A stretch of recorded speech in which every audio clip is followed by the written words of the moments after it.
CC, one word to describe today. Only one word. Unreal. That's fire. Honestly, unreal. Only one word could describe what happened that night. Unreal. But that wasn't just a fan's reaction. It was a forecast. From the moment Caitlin Clark stepped back onto the court at Carver Hawkeye Arena, the atmosphere didn't just shift, it exploded. The roar of the crowd peaked at 116 decibels during introductions alone. That's louder than a jet engine, louder than playoff basketball, and louder than some NFL stadiums at their peak. And remember, this wasn't a championship game or even a regular season showdown. It was a preseason exhibition. That's what made it all so shocking.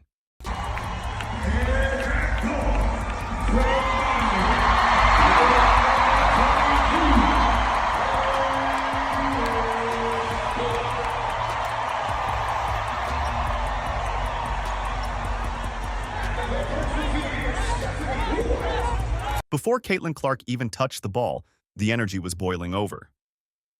There's a reason this moment has been talked about across every corner of the sports world.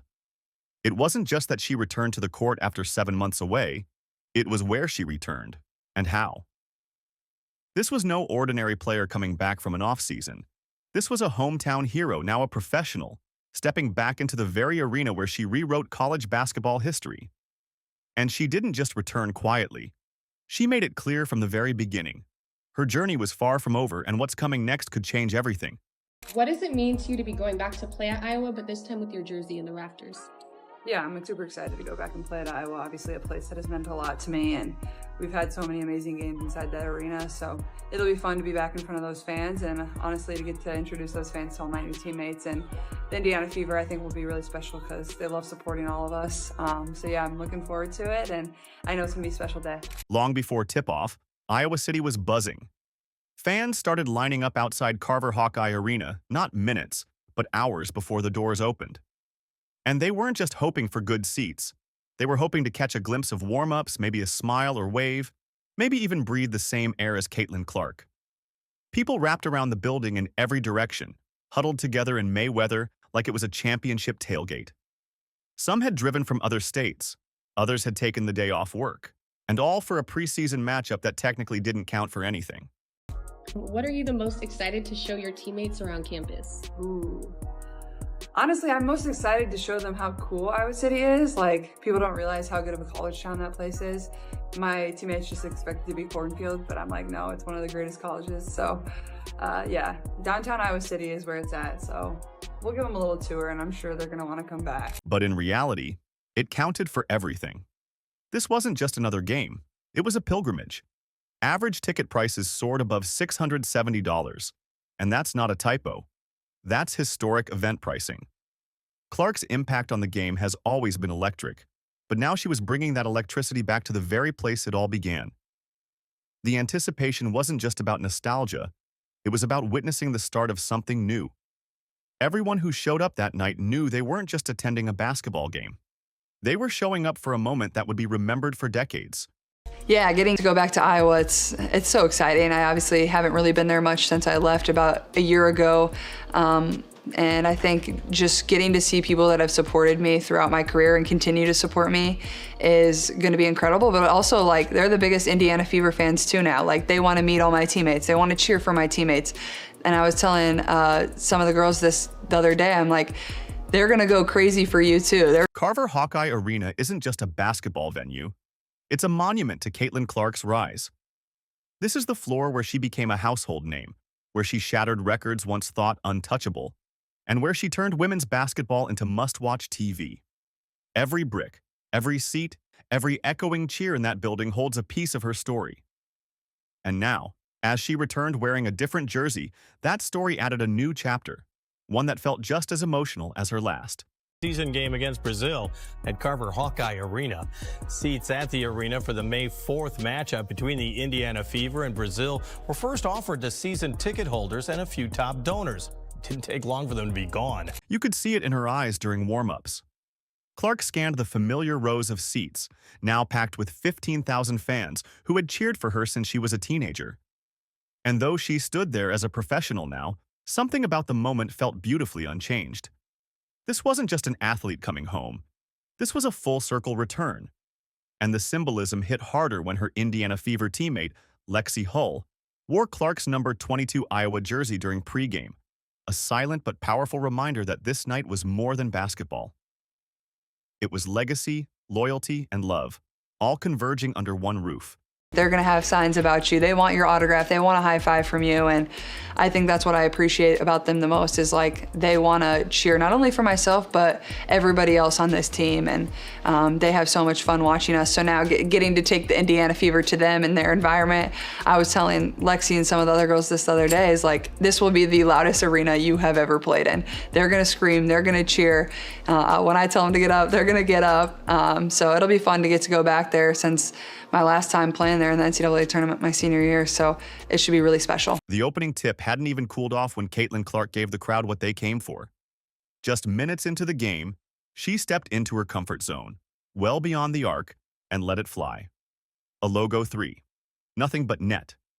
It wasn't just a highlight, it was a signal. Clark wasn't easing back into the game. She was picking up exactly where she left off, only stronger, sharper, and more fearless.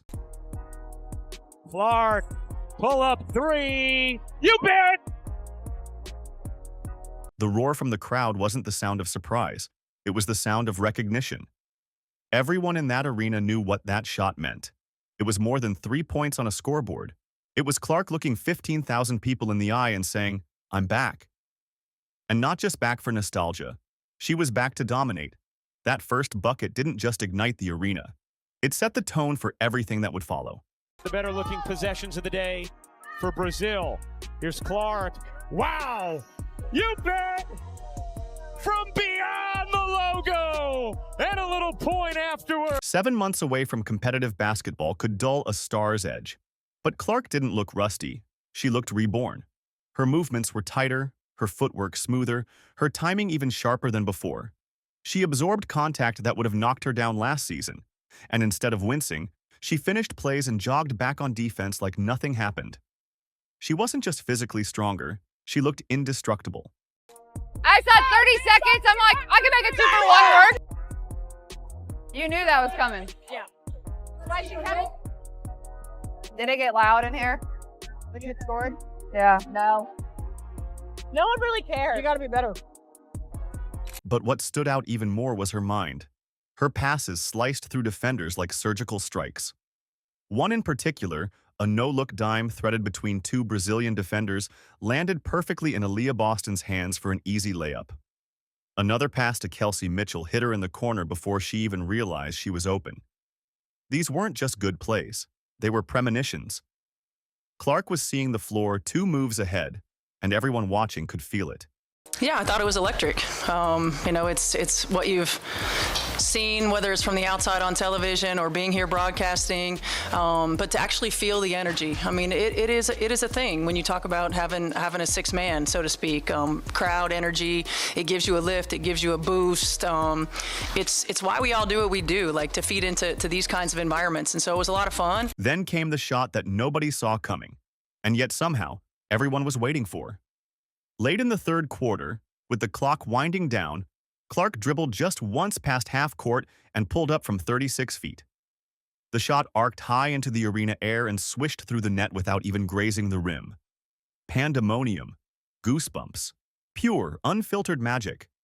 I think it's hard to put into words like what exactly it means to me. It's almost overwhelming to a point. Like I'm just very, very thankful to be able to come back to a place that continues to support me and see old friends that are having a great time getting to watch me do my thing, that don't play basketball anymore, that are just my friends, and spending time with them. Like even though it was just dinner last night, like it's just fun to come back here and like kind of feel like you're in college again in a way, but also it was a little weird like going in the locker room. And But the real kicker? That wasn't just any shot from deep. It was from the exact same spot where Clark had broken Kelsey Plum's NCAA scoring record months earlier. A perfect echo of history. Only now, she wasn't doing it as a college legend. She was doing it as a professional under her retired jersey banner, in front of a crowd that felt more like family than fans. The symbolism couldn't have been scripted better. It wasn't just a deep 3. It was a reminder that some legacies don't fade. They evolve. But I don't know, something about this gym like just makes me play well, and these shoes, like it just, I don't know. So there's something about it, but a lot of gratitude and just thankful I can share it with my family too. A lot of them were here. My grandparents were here, and they don't get to come to many either. And yeah, these are the moments that like you never take for granted, and you kind of just want to stay in for forever. So The focus might have been on Clark, but this game revealed something even more powerful: team chemistry. Kelsey Mitchell looked locked in, hitting 4 threes and showing elite defensive hustle. Aaliyah Boston played like the future of the franchise, grabbing rebounds, dishing assists, and looking completely in sync with Clark on every possession. Lexi Hull hit from deep. Sophie Cunningham brought energy and spacing. Every piece clicked. We want to compete. We want to be our best. We want to compete at a high level. We've got edgy players. We've got competitive players. And I guarantee you it doesn't matter if we're playing cards or if we're playing basketball. They want to win. And they want to do what it takes to win and position themselves to win. So I love that about this group. It means that we don't waste time in practice. They don't waste reps. They don't waste moments we have to get better. And it really is a joy to coach. This wasn't Clark and company. It was the Indiana Fever, a team finally finding its identity. The ball movement was fluid. Cuts were sharp. Players trusted each other. After a rocky rookie season, there had been whispers about whether Clark could gel with so many new teammates. But one night in Iowa shut that talk down. The Fever weren't just playing together, they were thriving together. honestly, like, I was really excited to just get out there and play, and especially getting to do it for the first time this season in front of these fans was really cool for myself. And like, just seeing the amount of people and young girls and young boys that stand there and like scream for me to sign their stuff, like, I don't take that for granted. Like, that's so cool. Like, I would be lying to you if I thought that was like just like normal and everybody gets to do that. Like, they don't. The Caitlin Clark we saw in this game wasn't just the player we remembered. She was the player we hoped she'd become. Stronger, more confident, still carrying that infectious energy, but now with the polish of a seasoned pro. After every bucket, she smiled. After a teammate scored, she clapped and pointed. Her joy was palpable. You could tell she had missed the game, and it had missed her back.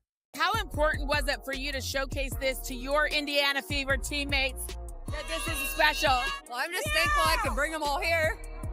I wouldn't be who I am if it wasn't for them. So, I mean, this is what women's basketball is all about, and all these people, 15,000 people and more, love them too. So that's what it's about. And then there were the intangibles.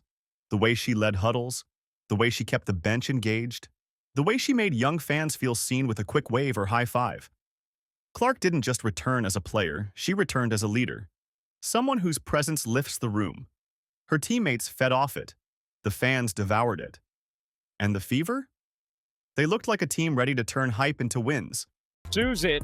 Another chance here for Indiana. Here's Mitchell, wiggling and cupping it in.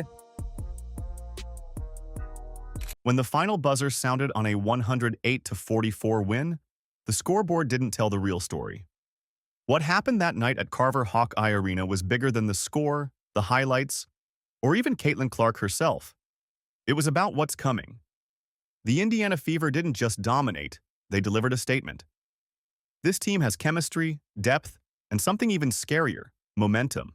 Indiana. Here's Howard running with Colson. Oh, Colson! Some trickery behind the back. Caitlin Clark, a big smile. As Clark embraced old coaches and waved to the sea of fans still screaming her name, the emotion on her face said it all. Gratitude, pride, maybe even a little disbelief at how perfectly the night unfolded. But as she walked off that court, one thing was crystal clear. This wasn't an ending. It was a beginning. A new chapter for Clark, a new identity for the Fever, and maybe, just maybe, the spark that turns the WNBA's future into something unreal.